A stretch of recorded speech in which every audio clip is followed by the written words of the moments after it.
Olá pessoal, aqui é o Velgas, hoje é dia 13 de agosto de 2026. São 8 horas, horário de Brasília. A Ucrânia bombardeou e devastou o porto de Novorossiysk. Foi o maior ataque da guerra e ela arrasa o porto de Novorossiysk. E as defesas russas colapsam por falta de interceptadores. Vocês vejam que coisas que vão sendo descobertas durante a guerra. E retaliação ucraniana paralisa exportações na Rússia face a esse ataque. Então, um ataque pesado, não tem é em profundidade, porque fica a 300 quilômetros da linha de frente, ou seja, 300 quilômetros da Ucrânia. Então, é um ataque pesado, mas que deu, sem dúvida nenhuma, um prejuízo muito grande à Rússia e à economia da Rússia, porque todas as exportações do Mar Negro e algumas que vinham do Báltico também, que eles levavam da outras regiões da Ucrânia, né? Da Ucrânia não, da Rússia, vinham por caminhão, por trem, saíam por ali também. Então, um sério problema que a Rússia não vai ter como resolver, nem a curto nem a médio prazo. E a Ucrânia desferiu esse, que é o maior golpe e mais devastador ataque de toda a guerra contra a cidade portuária de Novorossiysk. Ela utilizou entre 500 a 600 drones avançados, né? A operação foi uma resposta direta e brutal aos crimes russos cometidos contra o porto de Odessa, que ultimamente tem sido atacado diversos dias, um dia atrás do outro. Eles fizeram isso. E também contra navios de grãos que abastecem no porto de Odessa e que abastecem o mundo civilizado com os grãos ucranianos. Então foi uma resposta a esses ataques russos. E eles não esperavam por isso. Não tinha defesa aérea, mas não funcionou, segundo informações. O bombardeio expôs a fraqueza das defesas aéreas da Rússia, destruiu cais estratégicos, paralisou terminais de exportação e cortou o abastecimento de água por toda a cidade. Acredito que cortar a água não era o objetivo principal, acho que foi um colateral. Atingiram alguma coisa lá que a cidade ficou sem água. Assista esse vídeo até o final. É muito importante, você vai ver como o último refúgio da frota russa, que foi expulsa completamente da península da Crimeia, foi desmascarado e foi destruído. Inscreva-se no canal, aqui você vê somente a verdade. Peço a todos que deixem o seu like, compartilhem o conteúdo, comentem a sua opinião sobre essa vitória esmagadora da Ucrânia, uma vitória estratégica muito grande e muito importante. Esse maior ataque da guerra que arrasou o porto de Novorossiysk aconteceu no início da madrugada de ontem, né, dia 12, logo após a meia-noite. A Ucrânia desencadeou uma operação militar de proporções sem precedentes na história desse conflito. A cidade portuária russa de Novorossiysk foi alvo principal desse bombardeio implacável que durou várias horas, durou a madrugada inteira, ele praticamente terminou já no início da manhã. Também mais de 500 drones, né? É coisa pra caramba. E ainda tinha mísseis, e junto, os mísseis de Netuno, ali tinha muito explosivo, tinha muita coisa que ele mandou pro ar. E transformou em fumaça, sem dúvida nenhuma, e chamas.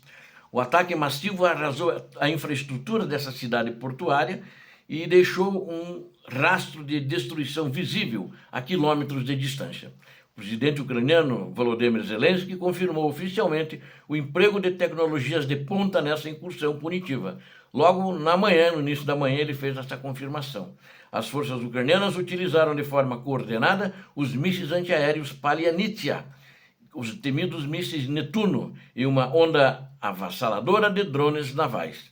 O comando russo, em uma tentativa desesperada de mascarar o prejuízo, alegou ter interceptado mais de 500 drones na região de Krasnodar, ou seja, interceptou praticamente todos, o que não é verdade, porque o porto, todos os terminais, quilômetros, é um porto muito grande, né?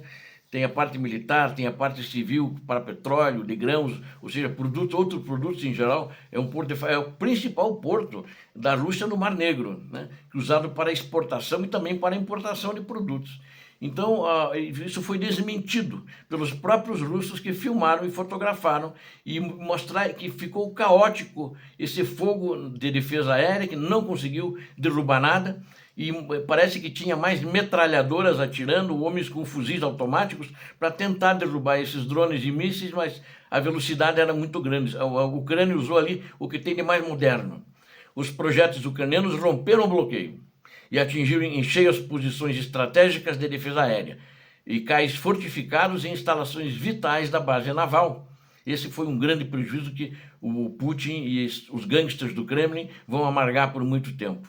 Grandes incêndios irromperam imediatamente ao redor do porto militar, criando uma linha de fogo que consumiu o aeroporto, ao redor do porto militar, criando uma linha de fogo que consumiu os ativos russos.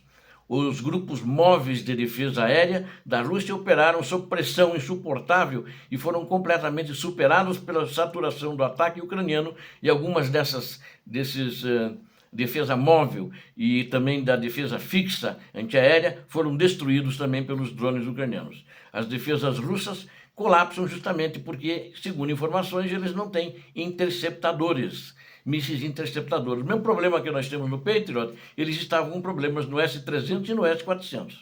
Analistas militares de canais russos independentes relataram o colapso logístico sofrido pelas forças moscovitas do ditador da Rússia durante a madrugada.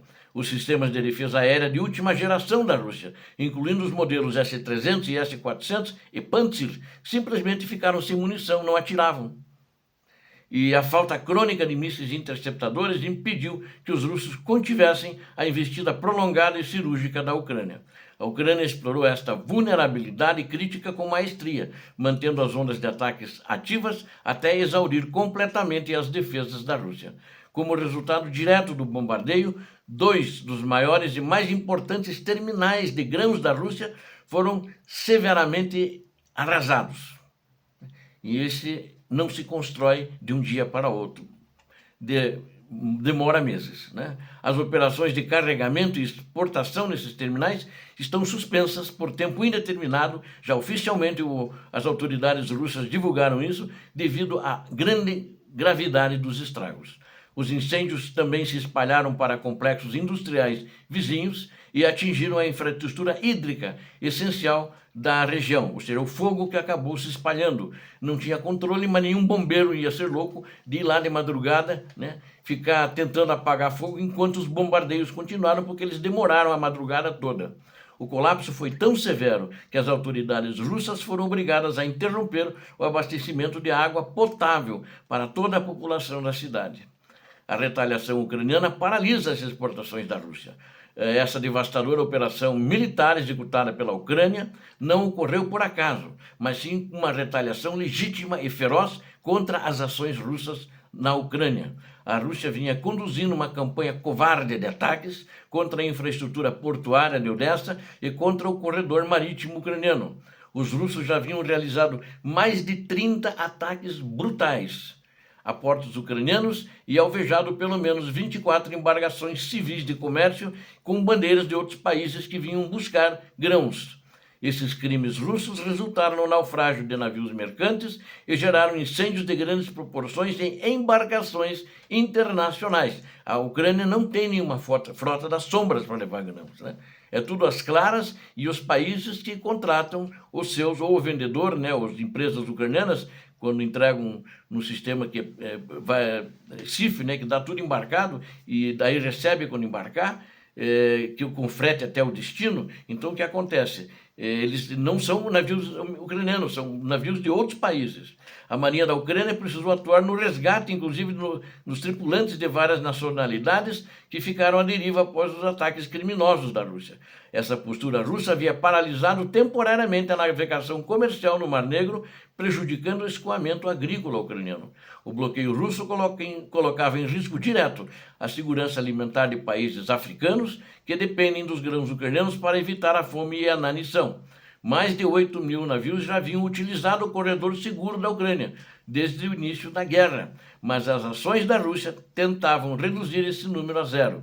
A resposta ucraniana em Novorossiysk aplicou a mesma moeda, mas expandiu o dano ao atingir simultaneamente o coração econômico e militar da Rússia. A frota naval militar que está ali no porto foi também atingida. Navios foram atingidos, navios foram incendiados, só que ainda não se tem um dado, e porque os russos vão negar, vão tentar esconder, um dado concreto de quantos navios foram atingidos. Os ataques persistentes contra a infraestrutura russa tornaram o transporte marítimo de Moscou extremamente caro, incerto e perigoso ali naquela região. A fábrica de produtos de grãos de Novorossiysk, ela tinha uma fábrica ali que ela beneficiava grãos e fazia a transformação do grão bruto que vinha, né, dos produtores, e dali via direto para a exportação. E essa fábrica, ela teve suas estruturas despedaçadas pelo impacto de mísseis ucranianos. Outro terminal de grãos de grande porte teve que paralisar suas atividades para que engenheiros avaliassem a extensão dos danos estruturais. Essas instalações formam a espinha dorsal do sistema de exportação da Rússia e cada fechamento forçado gera custos astronômicos de reparo e atrasos. O caos logístico gerou uma pressão imensa sobre as companhias de seguros internacionais e isso vai causar um congestionamento massivo de navios russos, mesmo porque ninguém vai querer fazer seguro para essa gente, porque o risco é muito alto. Além do golpe financeiro, a Ucrânia atingiu em cheio o orgulho militar moscovita, o orgulho militar dos ditadores e os asseclas, ao alvejar a própria base naval da frota do Mar Negro. Novorossiysk havia se tornado o último refúgio seguro dos navios de guerra russos, após a Ucrânia expulsar a frota de Moscou para a península, da península da Crimeia para o porto de Novorossiysk. A Rússia gastou bilhões para realocar suas embarcações de guerra para longe do alcance ucraniano, acreditando que Novorossiysk estaria protegida. Engano. Não estava e não está. E não estará. Dados de satélites de monitoramento térmico da NASA confirmaram múltiplos focos de incêndio de grandes proporções ativos em toda a zona militar do porto. É a NASA falando isso, que ela tem satélites pelo mundo em todo. Esse ataque massivo riscou definitivamente a cidade de Novorossiysk da lista de locais seguros para as forças russas. Navios de guerra, estaleiros de reparo e bases de suprimento da Rússia agora sabem que estão totalmente expostos ao poder do fogo ucraniano. A estratégia russa de tentar inutilizar o porto de Odessa foi anulada pela capacidade ucraniana de tornar Novorossiysk um local inútil para a Rússia. Cada terminal bombardeado, cada cais destruído e cada sistema de defesa aérea pulverizado aumenta o preço que a Rússia paga por manter essa guerra. O comando militar russo não possui sequer a capacidade logística para proteger o seu porto mais valioso contra a superioridade tática ucraniana. Obrigado a vocês que assistiram esse vídeo, conto com vocês. Não esqueçam, peço a Deus que abençoe a todos vocês, que abençoe a Ucrânia, que abençoe o Brasil. Paz e bem, paz para toda a humanidade. Obrigado.